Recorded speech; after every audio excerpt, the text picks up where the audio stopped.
Class 9th का chapter 6 देखिए। इस चैप्टर के अंदर इसका नाम है लाइंस एंड एंगल्स।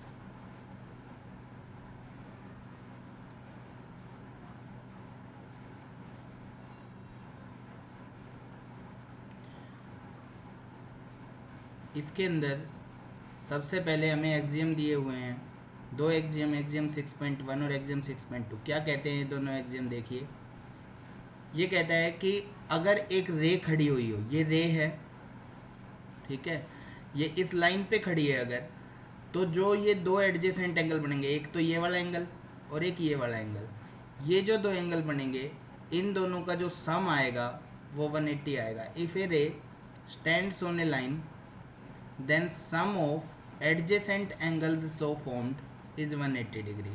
तो शायद समझ में आ गई बात आपको कि इन दोनों का सम 180 होगा। ये दोनों एडजेसेंट एंगल्स हैं। अगर एक रे एक लाइन के ऊपर खड़ी हो तो एडजेसेंट एंगल्स जो बनेंगे उन दोनों का सम 180 होगा। ये कहता है हमारा एक्सियम 6.1। इसके बाद एक्सियम 6.2 क्या कहता है? इसी का उल्टा है कि अगर ये दोनों एंगल 180 आ जाए, 1 और 2 का सम अगर 180 हो, तो जो नॉन कॉमन आर्म्स हैं दोनों एंगल की, देखो एक एंगल तो ये बन रहा है और एक एंगल ये बन रहा है। अब इस वाले एंगल की जो लाइन है, जो आर्म्स हैं, वो कौन कौन सी है? एक तो ये और एक ये। और इस एंगल की आर्म्स कौन सी हैं? एक तो ये और एक ये। तो देखिए, ये वाली जो आर्म है ये तो दोनों एंगल्स में कॉमन है, और ये आर्म इस एंगल की और ये आर्म इस एंगल की, ये दोनों नॉन कॉमन आर्म्स हैं। तो नॉन कॉमन आर्म्स जो होंगी वो एक सीधी लाइन बना देंगे। देख रहे हैं आप कि ए बी डी एक सीधी लाइन बन चुकी है। तो if sum of two adjacent angles is 180 degree then non common arms of the angles will make a line. ये कहता है हमारा एक्सियम 6.2। तो एक्सियम 6.1 और एक्सियम 6.2 से हमने क्या सीखा कि एडजेसेंट एंगल्स का सम जो है 180 आ जाता है अगर एक लाइन के ऊपर रे खड़ी हो, और अगर इन दोनों का सम 180 आता है, एक्सियम 6.2 कहता है, तो ये एक लाइन बन जाएगी, ए बी डी एक लाइन बन जाएगी। ये दो बातें हमने यहाँ से सीखी। इसके बाद थ्योरम 6.1। थ्योरम 6.1 कहती है कि अगर दो लाइन आपस में काट रही हो, ए बी एक लाइन है और सी डी एक लाइन है, दो इंटरसेक्टिंग लाइन है, तो एंगल 1 और एंगल 2 दोनों आपस में इक्वल होंगे, वर्टिकली अपोजिट एंगल्स इक्वल होंगे, ये हमें प्रूव करना है। और एंगल 3 एंगल 4 के इक्वल होगा, ये प्रूव करना है। तो देखिए, A B and C D are two intersecting lines, ये दोनों आपस में इंटरसेक्ट कर रही हैं, और हमें प्रूव क्या करना है? एंगल 1 इज इक्वल टू 2 और angle 3 is equal to angle 4। ये दो बातें हमें प्रूव करनी है। तो देखिए कैसे करेंगे। 1 और 3 का जो सम है, इन दोनों एंगल्स का सम 180 आएगा, क्योंकि ये एक लीनियर पेयर बन गया। आप देख रहे हैं यहाँ एक लीनियर पेयर बना हुआ है। तो जो ये लीनियर पेयर है, इन दोनों का सम 180 होता है। 1 + 3 180 आ गया। इसी तरह 2 और 3 का सम 180 आ गया। 2 + 3 इज इक्वल टू 180। ठीक है, अब देखिए ये भी 180, ये भी 180, 1 + 3 भी 180, 2 + 3 भी 180। इसका मतलब ये दोनों एंगल बराबर हो गए। इसका मतलब 1 + 3 इज इक्वल टू 2 + 3। तो 3 से 3 कट गया, तो आ गया क्या हमारे पास? 1 इज इक्वल टू 2। ये जो बात हमें प्रूव करनी थी ये हमारे पास आ गई। अब दूसरी बात क्या प्रूव करनी है कि angle 3 is equal to angle 4। तो देखिए 2 + 4 इज इक्वल टू 180। ये भी लीनियर पेयर की वजह से हो गए, क्योंकि ये एक देखिए लीनियर पेयर बना हुआ है ये, ठीक है ना, ये लीनियर पेयर बना। तो 2 + 4 180 आ गया, और 2 + 3 भी 180 है, ये भी एक लीनियर पेयर है। देखिए यहाँ ये लीनियर पेयर बन गया, ठीक है ना, ये डी बन रहा है पूरा 2 और 3 से। तो इसका मतलब ये लीनियर पेयर हो गया। यहाँ 2 से 2 कट गया, तो एंगल 3 जो है वो एंगल 4 के इक्वल आ गया। ये बात भी हमें प्रूव करनी थी। देखिए यहाँ ये प्रूव हो गई, हैंस प्रूव। ये थी आपकी थ्योरम 6.1। इसके बाद सीधी एक्सरसाइज 6.1 है। 6.1 का फर्स्ट क्वेश्चन देखिए। 1 और 2 का सम हमें 70 दे रखा है, और एंगल बी ओ डी हमें 40 दे रखा है। देखिए A B and C D intersect at O, ये ओ पॉइंट है, यहाँ ये काट रही है ए बी और सी डी दो लाइन। ए बी लाइन ये रही और सी डी लाइन ये रही, ये दोनों लाइनें आपस में ओ पर काटती हैं, ठीक है। और ये एंगल हमें 40 दे रखा है, और इस एंगल का और इस एंगल का सम 70 दे रखा है। तो 1 + 2 हमारे पास 70 है, और हमें निकालना क्या है? एंगल बी ओ ई। देखिए बी ओ ई एंगल कौन सा हुआ? ये वाला एंगल बी ओ ई हुआ, ये एंगल बी ओ ई है। और दूसरी चीज़ क्या निकालनी है, रिफ्लेक्स COE। तो COE हम निकाल लेंगे, ये एंगल COE है, एंगल 3 जो है वो एंगल COE है। ये एंगल हम निकाल लेंगे तो 360 में से अगर हम उसे माइनस कर देंगे तो हमारे पास उसका रिफ्लेक्स आ जाएगा। किसी भी चीज़ का रिफ्लेक्स निकालना हो तो एंगल को, जिस एंगल का रिफ्लेक्स निकालना है उसे 360 में से माइनस कर देते हैं तो हमारे पास जो एंगल है वो आ जाता है। तो 1 + 2 हमारे पास 70 है और 1 = 40 है। देखिए क्यों, क्योंकि 1 = 40 इसलिए वर्टिकली अपोजिट एंगल है, इसलिए ये दोनों आपस में बराबर हो गए। तो 1 की जगह मैंने 40 रख दिया, तो 40 + एंगल 2 जो है वो 70 आ गया। इसका मतलब एंगल 2 70 - 40 बन गया, यानी 30 आ गया। तो एंगल 2 की वैल्यू हमारे पास आ गई 30। अगर एंगल 230 आ गया तो इन तीनों का जोड़ 180 हो गया, क्योंकि एक लीनियर पेयर बन चुका है। तो 1 + 2 + 3 180 है। पेयर होता है इसलिए 1 + 2 इस तरह से ब्रैकेट में लिया जा सकता है। क्यों, क्योंकि पेयर बन रहा है तो दो चीज़ें दिखाते हैं, लेकिन जनरली हम कर लेते हैं इस तरह से। 1 + 2 + 3 जो है लीनियर पेयर की वजह से 180 हो गया। एंगल 1 जो है 40 है, एंगल 2 30 है और एंगल 3 हमें निकालना है।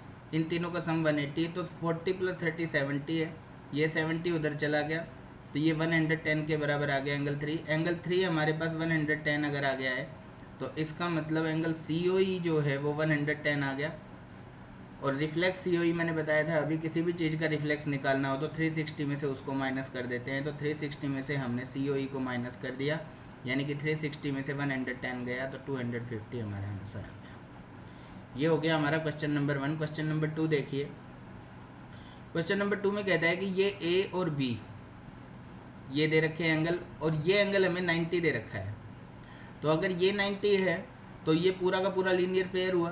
तो इसका मतलब A और B का सम भी हमारे पास 90 आ गया। देखिए ये हमने निकाल रखा है कि एंगल 190 है, तो 1 + A + B 180 है, तो 90 + A + B 180 हो गया। इसका मतलब एंगल A + B जो है हमारे पास 90 आ गया। और हमें A/B दे रखा है 2/3। तो हमने A मान लिया 2x और B मान लिया 3x। तो A और B का सम क्योंकि 90 है तो 2x और 3x का सम 90 हो गया। इसका मतलब 5x 90 आ गया, यानी कि x की वैल्यू हमारे पास 18 आ गई। x की वैल्यू 18 आ गई तो A की वैल्यू मेरे पास 2 × 18 36 हो गई। B की वैल्यू 54 हो गई। हमें पूछ क्या रहा था, क्या निकलवा रहा था हमसे, एंगल C।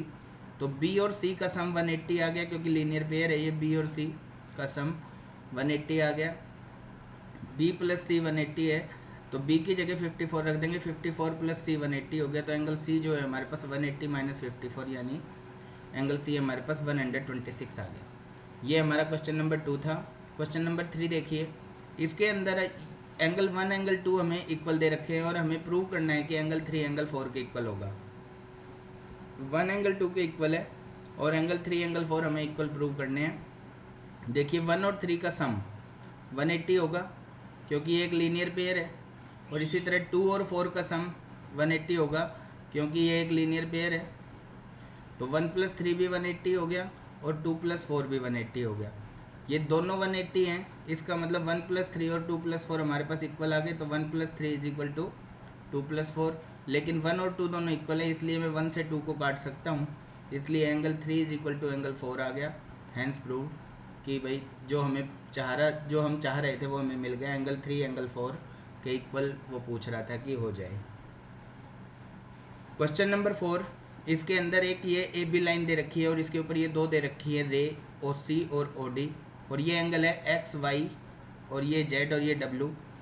ये कह रहा है कि x + y जो है वो W + Z के इक्वल है, गिवन है हमें ये। और हमें प्रूव करना है कि AOB एक लाइन है। देखिए ये एक कंप्लीट एंगल बन गया, x + y + W + Z। ये एक कंप्लीट एंगल बन गया। पूरा एंगल जो बनता है वो 360 डिग्री का एंगल होता है, ठीक है। तो x + y + W + Z जो है हमारे पास 360 आ गया, लेकिन x + y तो हमारे पास W + Z के बराबर था। तो W + Z की जगह मैं x + y रख दूंगा, जिससे 2x + y बन जाएगा। 2 बार x 2 बार y, तो 2 कॉमन आ जाएगा, 360 हो गया। ये 2 में चला गया, इसका मतलब x + y की वैल्यू हमारे पास 180 आ गई। इन दोनों का सम हमारे पास 180 आ गया। देखिए एग्जाम 6.2 में हमने देखा था कि अगर एडजेसेंट एंगल्स का सम 180 आ जाता है तो ये जो नॉन कॉमन आर्म्स होती हैं वो एक लाइन बना देती है। इसलिए हम कह देंगे कि but it is linear pair, so it is a line. AOB एक लाइन बन गई। क्वेश्चन नंबर 5 देखिए।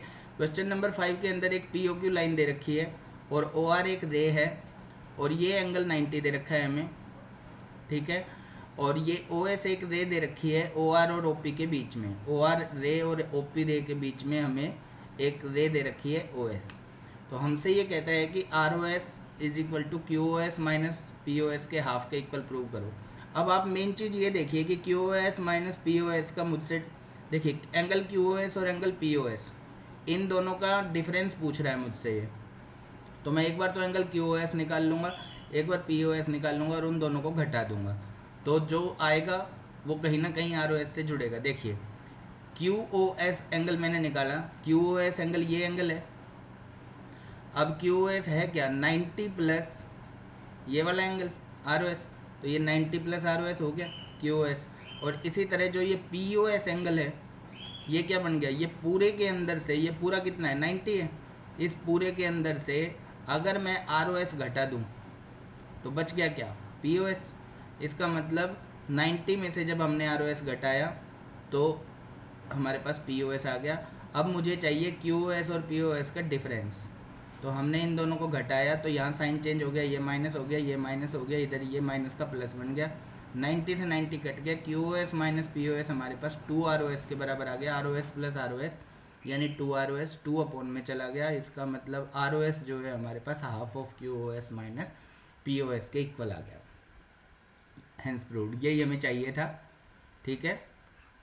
नेक्स्ट देखिए क्वेश्चन नंबर 6, इसके अंदर एंगल XYZ जो है हमें 64 दे रखा है, ये एंगल 64 है और XY को नीचे की तरफ बढ़ा दिया इसने। देखिए उसने ये नहीं कहा कि YX को बढ़ाया, उसने कहा XY को बढ़ाया, तो यानी X से Y की तरफ जाएंगे हम, यानी कि नीचे की तरफ बढ़ाया है।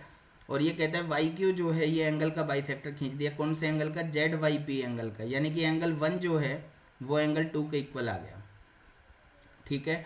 अब देखिए हमें एक तो ये एंगल निकालना है एंगल XYQ, देखिए XYQ निकालना है और QYP का रिफ्लेक्स निकालना है। तो QYP एंगल हमारे पास ये एंगल है QYP, इसका रिफ्लेक्स निकालना है। तो पहले तो हम देखिए तीनों का सम कितना आया 180, क्यों, क्योंकि ये एक लीनियर पेयर बन गया, देखिए यहाँ ये लीनियर पेयर बन गया, ठीक है ना, ये लीनियर पेयर है तो इन तीनों का जोड़ 180 होगा। तो 64 plus angle 1 plus angle 2 is equal to 180 आ गया, यानी कि 1 प्लस 2 क्या हो गया हमारे पास 180 माइनस 64, यानी कि 116 आ गया 1 प्लस 2। और 2 और 1 दोनों बराबर है तो मैं आराम से 1 की जगह 2 की जगह 1 रख सकता हूँ, तो 2 टाइम्स 1 हो गया 116 के इक्वल। तो एंगल 1 कितना आ जाएगा 2 अपॉन में चला गया, तो ये 58 डिग्री एंगल आ गया। तो एंगल 1 और एंगल 2 जो हमारे पास दोनों के दोनों 58 हो गए। तो एंगल XYQ हमें चाहिए था वो कितना हो गया 64 प्लस 58, तो 122 के इक्वल आ गया। QYP is equal to angle 58 के इक्वल आ गया, क्योंकि एंगल 1 और 2 दोनों बराबर है तो QYP भी 58 हो गया।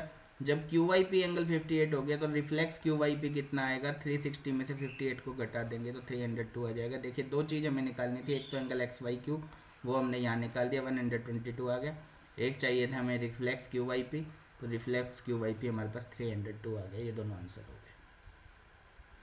थ्योरम 6.2 देखिए, 6.2 थ्योरम कहती है कि AB CD के पैरेलल है और EF अगर ट्रांसवर्सल है तो ये अल्टरनेट एंगल हमें इक्वल करना है, यानी कि एंगल 1 एंगल 2 के इक्वल होगा और एंगल 3 एंगल 4 के इक्वल होगा, ये हमें प्रूव करना है। तो देखिए इसमें एक्सियम 6.3 और एक्सियम 6.4 हैं, उसके अंदर ये जो मेन जो चीज़ है ना, देखिए एक्सियम का मतलब होता है कि हमें इन्हें प्रूव करने की आवश्यकता नहीं होती, एक्सियम वो सच्चाइयाँ हैं वो ट्रूथ हैं जिसको प्रूफ की आवश्यकता नहीं होती। तो ये कह रहा है कि अगर एक ट्रांसवर्सल काटती है दो पैरेलल लाइन को तो कोरस्पॉन्डिंग एंगल्स हमेशा इक्वल होंगे। तो कोरस्पॉन्डिंग एंगल यानी कि एंगल 1 और एंगल 2 इक्वल होगा और एंगल 3 एंगल 4 के इक्वल होगा। ये तो कहता है हमारा एक्सियम 6.3, यानी कि कोरस्पॉन्डिंग एंगल्स इक्वल होंगे, ये बात कह रहा है अगर लाइन पैरेलल है। और एक्सियम 6.4 इसका उल्टा है, कहता है कि अगर एक ट्रांसवर्सल काटती है और कोरस्पॉन्डिंग एंगल्स अगर इक्वल आ गए तो लाइन पैरेलल होंगी। देखिए दो बातें बताई, 6.3 तो कहता है कि लाइन पैरेलल है तो एंगल्स इक्वल होंगे कोरस्पॉन्डिंग, और 6.4 कहता है कि अगर एंगल्स इक्वल हैं कोरस्पॉन्डिंग तो लाइंस पैरेलल होंगी। ये दो बातें हैं। अब देखिए थ्योरम 6.2 चल रही थी अपनी, इसमें ये था कि ए बी सी डी के पैरेलल है और ई एफ एक ट्रांसवर्सल है। तो देखिए एंगल 1 और एंगल 2 इक्वल प्रूव करना है और एंगल 3 एंगल 4 के इक्वल प्रूव करना है। देखिए एंगल 4 और 5 दोनों के दोनों कोरस्पॉन्डिंग एंगल्स हैं, तो इसलिए ये दोनों बराबर होंगे, क्योंकि अभी अभी हमने एक्सियम बताया आपको, एक्सियम 6.3 और 6.4 बताया कि कोरस्पॉन्डिंग एंगल्स हमेशा इक्वल होते हैं। और एंगल 5 जो है वो एंगल 3 के इक्वल हो गया वर्टिकली अपोजिट। तो देखिए 4 5 के बराबर और 5 3 के बराबर, तो 4 5 के बराबर और 5 3 के बराबर, तो तीनों चीज़ें आपस में बराबर आ गई। इसका मतलब एंगल 3 एंगल 4 के इक्वल हो गया। एंगल 3 एंगल 4 के इक्वल हो गया, यही तो हमें चाहिए था, एक पार्ट हमारा आ गया। अब हमें चाहिए एंगल 1 एंगल 2 के इक्वल। तो देखिए एंगल 1 जो है वो एंगल 6 के इक्वल है वर्टिकली अपोजिट। देखिए ये रहा angle 1 is equal to angle 6, और एंगल 6 जो है वो एंगल 2 के भी इक्वल है, कोरस्पॉन्डिंग एंगल्स। ठीक है, तो इसका मतलब 1 6 के इक्वल आ गया और 6 2 के इक्वल आ गया। जब ये तीनों बराबर हो गई तो इसका मतलब एंगल 1 एंगल 2 के इक्वल हो गया। ये बात भी प्रूव हो गई। तो ये दोनों बातें प्रूव हो गई हमारी, हेंस प्रूव्ड। ये थी आपकी थ्योरम 6.2। थ्योरम 6.3 देखिए, अब ये उसका उल्टा है कि कहता है कि अगर कोरस्पॉन्ड ये अल्टरनेट एंगल्स अगर इक्वल है तो लाइन पैरेलल होंगी, ये प्रूव करो। उसके अंदर तो देखिए 6.2 में हमें लाइंस पैरेलल दे रखी थी और एंगल्स प्रूव करवा रहा था। अब इसमें एंगल्स दे रखे हैं और पैरेलल प्रूव करवा रहा है, समझ में आया? तो देखिए एंगल 1 एंगल 2 के इक्वल हमें दे रखा है, तो एंगल 1 एंगल 5 के इक्वल होगा, क्यों? Vertically opposite. ठीक है, तो 1 5 के इक्वल आ गया और 1 2 के इक्वल आ गया, इसका मतलब तीनों इक्वल हो गए। इसका मतलब एंगल 5 और एंगल 2 इक्वल हो गए। लेकिन ये तो कैसे एंगल है? Corresponding angle. और आपका एक्सियम 6.4 क्या कहता है? देखिए एक्सियम 6.4 यही तो कह रहा था कि अगर एंगल्स इक्वल हों, कोरस्पॉन्डिंग एंगल्स अगर इक्वल होंगे तो लाइंस पैरेलल होंगी। तो इसके अंदर कोरस्पॉन्डिंग एंगल्स इक्वल आ गए, तो but these are corresponding angles, इसलिए A B parallel to C D, hence proved. ये थी आपकी थ्योरम 6.3। थ्योरम 6.4 देखिए, इसके अंदर कहता है कि जो ये को इंटीरियर एंगल्स है, interior angles on the same side of transversal भी बोलते हैं इन दोनों एंगल को, और इन्हीं दोनों एंगल को एलाइड एंगल्स भी बोलते हैं। इन्हीं दोनों एंगल्स को को इंटीरियर एंगल्स भी बोलते हैं। तो देखिए हमें ये लाइन पैरेलल दे रखी है, ए बी सी डी के पैरेलल, और ई एफ ट्रांसवर्सल दे रखी है। तो हमें ये प्रूव करना है कि 1 और 2 का सम 180 होगा और 3 और 4 का सम 180 होगा। तो देखिए एंगल 2 एंगल 5 के इक्वल है, कोरस्पॉन्डिंग एंगल्स। ठीक है, और एंगल 5 एंगल 6 के 5 और 6 का जोड़ जो है 180 हो गया, क्यों? क्योंकि ये एक लीनियर पेन बन रहा है। देखिए 5 + 6 180 है, तो 5 जो है 2 के इक्वल था, तो 5 की जगह मैं 2 लिख सकता हूँ। तो 2 + 6 हमारे पास 180 आ गया।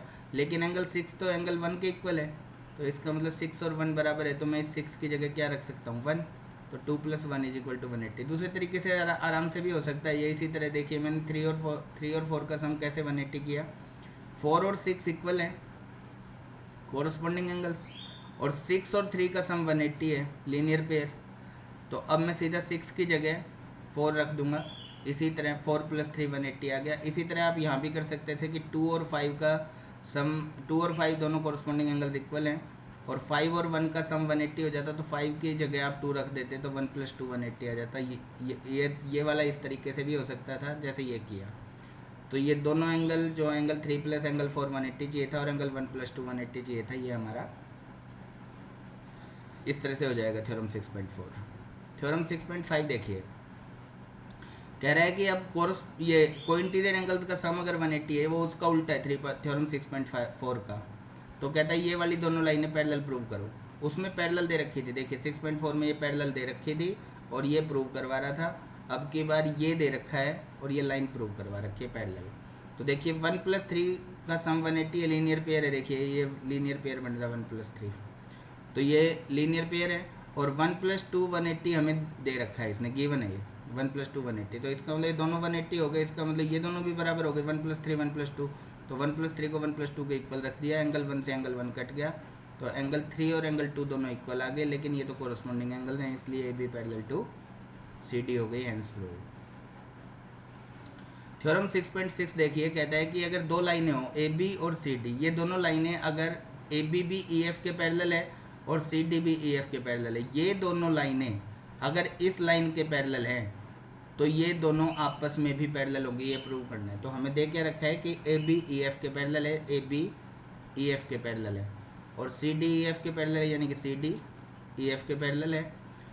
तो देखिए हमें प्रूव करना है कि ए बी सी डी के पैरेलल है, ये दोनों आपस में पैरेलल होंगे।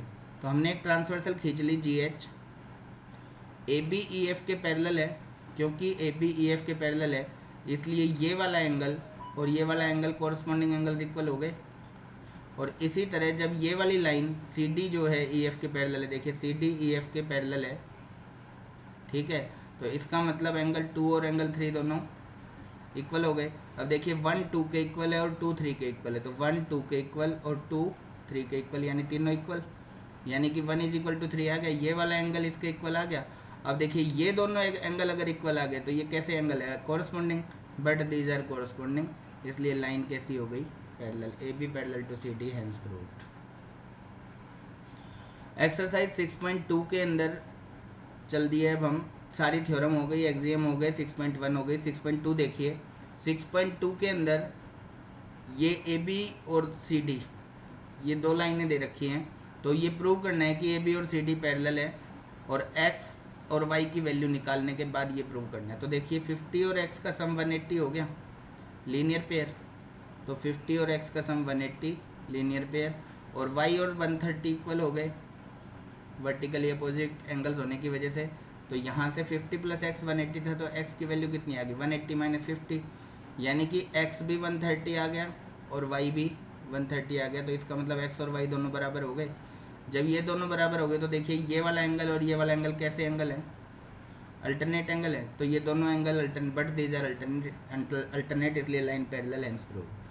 समझ में आया। क्वेश्चन नंबर 2 देखिए, इसके अंदर ए बी सी डी और ई एफ तीनों आपस में पैरेलल दे रखी हैं। ये एंगल x दे रखा है, ये y और ये z। मैंने इस एंगल को एंगल 1 मान लिया, तो देखिए एंगल y और एंगल 1 दोनों बराबर हो जाएंगे, वर्टिकली अपोजिट एंगल्स, ठीक है। और y और z का रेशियो मुझे दे रखा है 3:7, तो मैंने y मान लिया 3m और z मान लिया 7m। देखिए हम 3x और 7x नहीं मान सकते, क्योंकि x यहाँ पर ऑलरेडी एक वेरिएबल के रूप में है, तो हमें x y z तीनों वेरिएबल के रूप में है, तो इनको किसी और वेरिएबल में लेना पड़ेगा मुझे, इसलिए मैंने y को 3m के बराबर लिया और z को 7m के बराबर लिया। तो देखिए एंगल y एंगल 1 के इक्वल है और 1 और z का सम 180 होगा। कोइंटीरियर एंगल्स अभी थ्योरम की थी हमने, इन दोनों का सम 180 होता है, तो 1 और z का सम जो है वो 180 आ गया। तो 1 की जगह हम 3m लिख देंगे और z की जगह 7m, तो यानी कि 10m जो है वो 180 हो गया, यानी कि m = 18 आ गया। जब m 18 आ गया तो इसका मतलब y की वैल्यू कितनी हो जाएगी, 3 × 18 यानी 54, और z की वैल्यू कितनी हो जाएगी, 7 × 18 यानी 126। तो z की वैल्यू भी हमारे पास आ गई और y की वैल्यू भी आ गई। देखिए z और x दोनों आपस में अल्टरनेट एंगल है, देखो ये वाला एंगल और ये वाला एंगल दोनों अल्टरनेट एंगल हैं, z और x अल्टरनेट एंगल हैं, दोनों इक्वल हो गए। तो z अगर 126 था तो x की वैल्यू भी हमारी 126 आ गई। हमें फाइंड भी x ही करना था। क्वेश्चन नंबर 3 देखिए, क्वेश्चन नंबर 3 के अंदर ए बी और सी डी पैरेलल दे रखी है दोनों, और ई एफ जो है सी डी के ऊपर परपेंडिकुलर है, ठीक है। ए बी और सी डी पैरेलल और ई एफ इसके ऊपर ये परपेंडिकुलर है। देखिए ये एंगल 90 है और ये एंगल भी 90 है। हमें जी ई डी 126 दे रखा है, ये पूरा एंगल 126 दे रखा है। तो देखिए ये वाला एंगल अब हमें निकालना क्या है, देखिए ए जी ई निकालना है। ए जी ई एंगल कौन सा है, ये वाला, ये एंगल ए जी ई है। तो ये एंगल और ये एंगल दोनों अल्टरनेट एंगल हो गए, तो अल्टरनेट एंगल्स हमेशा इक्वल होते हैं। तो ए जी ई जो है वो जी ई डी के इक्वल आ गया, यानी कि जी ई डी 126 था, इसलिए ए जी ई भी 126 हो गया, यानी ये वाला पार्ट निकल गया हमारा, यही निकल गया, देखिए ये रहा, ठीक है, एक पार्ट हो गया। अब इसके बाद चाहता है हमसे जी ई एफ। जी ई एफ एंगल कौन सा है, ये वाला, ये एंगल जी ई एफ है। अब ये देखिए ये पूरा का पूरा 126 था, ये एंगल 90 है और ये पूरा 126 था, तो 126 में से 90 गया तो यहाँ कितना बच गया, ये 36 बच गया। इसका मतलब जी ई एफ 36 आ गया। देखिए जी ई एफ और एफ ई डी का सम, जी ई एफ तो ये एंगल और एफ ई डी ये एंगल, इन दोनों का सम जी ई डी के इक्वल था, यानी 126 के इक्वल था। तो यानी कि जी ई एफ जो है 126 - 90 हो गया, यानी कि 36 डिग्री हो गया। तो जी ई एफ हमारे पास 36 डिग्री एंगल आ गया जो हमें चाहिए था। तो ये दूसरा एंगल भी निकल गया, एक अभी निकाल चुके थे 126, दूसरा आ गया हमारे पास 36। अब तीसरा एंगल कहता है कि ये वाला एंगल निकालिए। देखिए ये और ये ट्रायंगल के एंगल हो गए तीनों, तो इन तीनों का सम 180 होगा। तो देखिए एफ जी ई एंगल ये है, जी एफ ई ये एंगल है, और जी ई एफ ये एंगल है। इन तीनों का सम 180। अब जी एफ ई कितना दे रखा है मेरे को 90, और जी ई एफ मैंने अब निकाला है ये रहा 36, तो यहाँ 36 आ गया। तो ये 126 हो गया, ये इधर चला गया 180 माइनस 126, तो हमारे पास एफ जी ई जो है वो 54 आ गया। दूसरे तरीके से भी निकाल सकते थे, इन दोनों का सम 180 लीनियर पेयर की वजह से। ये एंगल 126 था, तो ये 180 में से घट जाता तो भी ये 54 आ जाता। दोनों तरीके से हम निकाल सकते हैं, इसमें कोई दिक्कत नहीं है। क्वेश्चन नंबर 4 देखिए। क्वेश्चन नंबर 4 के अंदर हमें एस टी जो है वो पी क्यू के पैरेलल दे रखी है, और ये जो एंगल है ये 110 दे रखा है, ये एंगल 130 दे रखा है, और ये एंगल हमें निकालना है एंगल 2। तो मैंने क्या किया कि एक लाइन पैरेलल खींच ली, आर एल एस टी के पैरेलल खींच ली। तो देखिए एस टी पहले से ही पी क्यू के पैरेलल थी, और एस टी के पैरेलल अगर मैं आर एल खींचूंगा तो ये तीनों लाइनें आपस में पैरेलल हो जाएंगी, पी क्यू एस टी के पैरेलल और एस टी आर एल के पैरेलल दोनों आ गई। ठीक है, तो ये तीनों लाइन आपस में पैरेलल हो गई। अब इन दोनों एंगल का सम 180 होगा, क्योंकि अभी हमने पढ़ा था को इंटीरियर एंगल्स का सम 180 होता है। तो 1 + 3 = 180। ठीक है, तो इसका मतलब एंगल 1 कितना आ गया 180 माइनस 130 यानी 50 डिग्री। और पी क्यू आर देखिए ये वाला एंगल और ये पूरा एंगल अल्टरनेट एंगल है, क्यू आर एल और पी क्यू आर दोनों अल्टरनेट हैं। तो पी क्यू आर और क्यू आर एल अगर अल्टरनेट एंगल है तो इसका मतलब पी क्यू आर जो है वो 1 + 2 के बराबर हो गया, यानी कि 110 जो है वो 1 + 2 के इक्वल हो गया। लेकिन 1 मैंने निकाल रखा है, यहाँ देखिए 50 निकाल रखा है 1, तो मैं 1 की जगह 50 लिख दूंगा। तो एंगल 2 की वैल्यू मेरे पास आ जाएगी 110 माइनस 50, यानी एंगल 260 आ गया। एंगल 2 को ही तो हमने क्यू आर एस को ही तो 2 एंगल नाम दे रखा है, तो एंगल क्यू आर एस जो है हमारे पास 60 आ गया। क्वेश्चन नंबर 5 देखिए। इसके अंदर ए बी और पी क्यू दो लाइन दे रखी हैं।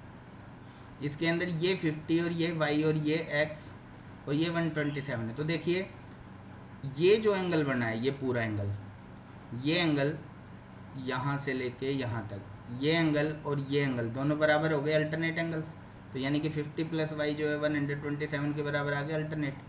तो इसका मतलब y की वैल्यू मेरे पास कितनी आ गई 77। और ये जो एंगल है x, ये 50 के बराबर हो गया, क्योंकि ये दोनों एंगल भी अल्टरनेट एंगल हैं।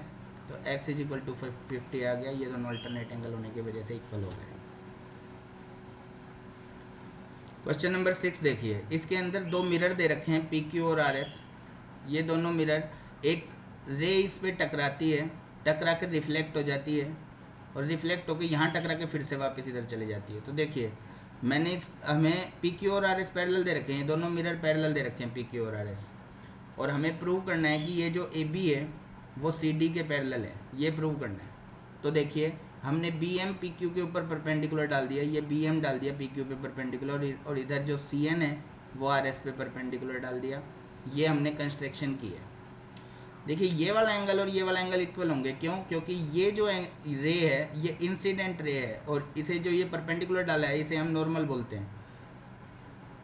तो इंसिडेंट रे नॉर्मल के साथ जो एंगल बनाएगी वो एंगल ऑफ इंसिडेंस होता है, तो यानी कि मैंने इसे I1 मान लिया। और ये रिफ्लेक्टेड रे है ये वाली, तो रिफ्लेक्टेड रे जो नॉर्मल के साथ एंगल बनाएगी वो एंगल ऑफ रिफ्लेक्शन होगा, तो यानी कि इसे मैंने R1 नाम दे दिया, इसे एंगल 1 भी कह दिया, इसे एंगल 2 कह दिया। अब इस मिरर के लिए ये वाली जो रे थी, ये रे इंसिडेंट रे हो गई, तो इसका मतलब नॉर्मल के साथ ये एंगल ऑफ इंसिडेंस बनाएगी। और ये रिफ्लेक्टेड रे हो गई, तो नॉर्मल के साथ ये एंगल ऑफ रिफ्लेक्शन बनाएगी। लॉ ऑफ रिफ्लेक्शन क्या कहता है कि एंगल ऑफ इंसिडेंस और एंगल ऑफ रिफ्लेक्शन दोनों बराबर होते हैं। इसका मतलब एंगल 1 और एंगल 2 बराबर हो गए, I1 = R1 होता है इसलिए, और एंगल 3 = 4 भी हो गया, क्योंकि I2 = R2। Angle of incidence angle of reflection के बराबर होता है। कौन कहता है? लॉ ऑफ रिफ्लेक्शन बोलता है ये बात। तो पी क्यू आर एस के पैरेलल हमें दे रखा है, हमने ये लाइन इसके ऊपर परपेंडिकुलर डाली थी और ये लाइन इस पे परपेंडिकुलर डाली थी। देखिए ये अगर दो लाइनें हों, अगर इन दोनों लाइनों पे मैं परपेंडिकुलर डालूंगा तो ये जो दो लाइन आएंगी ये आपस में पैरेलल आएंगी हमेशा।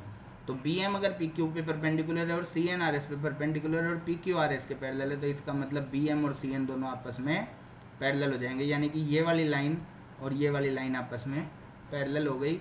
और अगर ये पैरेलल होगी तो इसका मतलब ये वाला एंगल और ये वाला एंगल अल्टरनेट एंगल इक्वल हो गए। तो 2 3 के बराबर और 1 2 के बराबर था। देखिए 1 2 के बराबर था तो 1 तो मैंने 2 के बराबर लिया, और क्योंकि 2 3 के बराबर था तो मैंने देखिए यहाँ 2 3 के बराबर लिया। और एंगल 3 एंगल 4 के बराबर है, देखिए यहाँ पे, तो एंगल 3 को एंगल 4 के बराबर ले लिया। तो ये चारों के चारों आपस में बराबर हो गए। चारों बराबर हो गए तो मैंने लिख लिया angle 1 is equal to angle 3 और angle 2 is equal to angle 4। अब ये जोड़ते हैं तो 1 + 2 जुड़ेगा, इधर ये 3 + 4 जुड़ेगा, तो 1 + 2 जो है वो 3 + 4 के इक्वल आ गया। जब ये वाला पूरा एंगल इस पूरे एंगल के बराबर आ गया तो ये तो अल्टरनेट एंगल्स हैं, और अल्टरनेट एंगल्स अगर बराबर हो जाते हैं तो लाइन पैरेलल हो जाती है, इसलिए A B parallel to C D, hence proved. समझ में आया?